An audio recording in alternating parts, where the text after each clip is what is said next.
Charlie, am I right or am I right when I say that this last week has just been physically, emotionally, mentally, and psychologically draining? If you look around, everyone's arguing, or they just are desperate to get their point across. Everybody's shouting, and nobody's listening. When we're only waiting for our turn to respond, my God, we're not connecting. And when connection breaks, anger and division are the two things that fill the space. Charlie once said that you have to keep talking because when the conversation stops, that's when people begin to get frustrated and that's when they act out.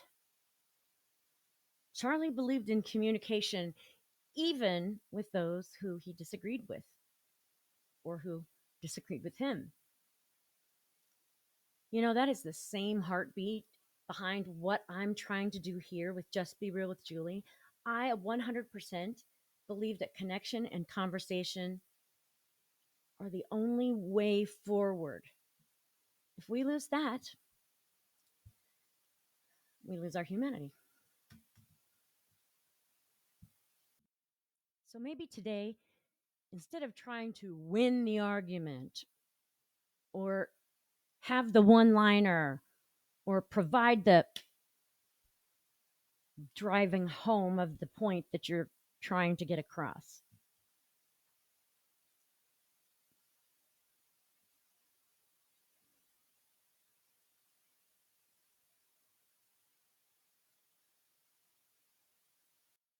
how about instead of all of that, we try to just hear the person who's talking?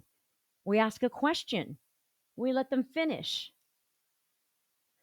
Let's honor Charlie's life by keeping the conversation going because silence and division only breed anger, and connection is where love and hope grows.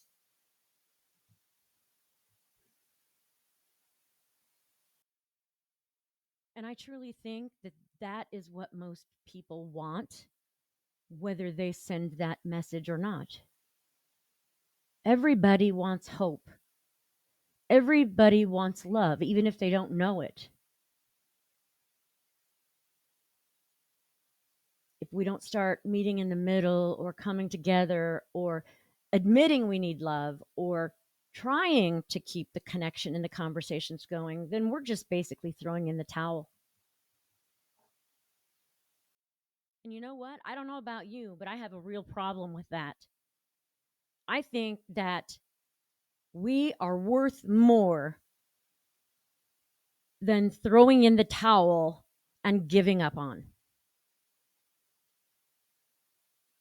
It is up to us, ladies and gentlemen,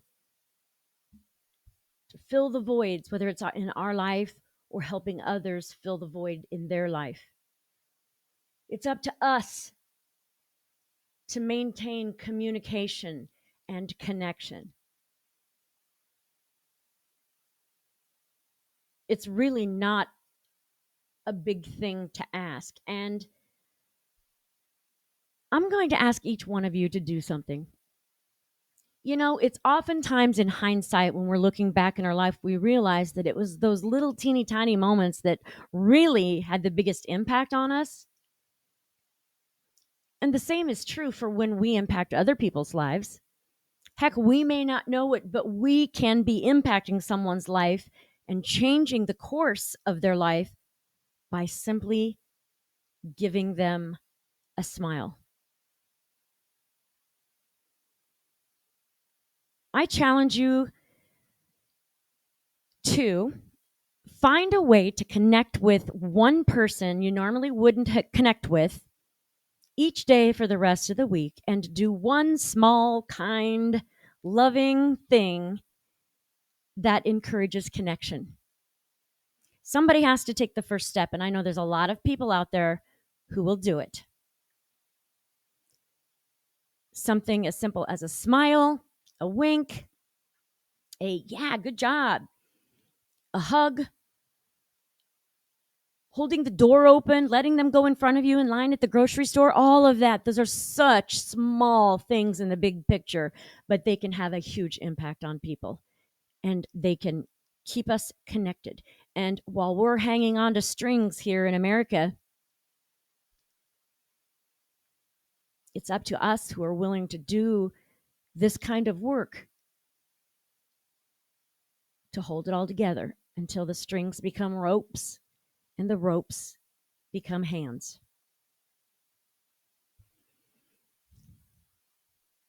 If you do this challenge, could you please come back and comment on this and let me know what you did and how it went, and maybe more importantly, how you felt after you did it? Let's stop looking at what's different amongst us and instead start focusing on what's the same. And that's the heart.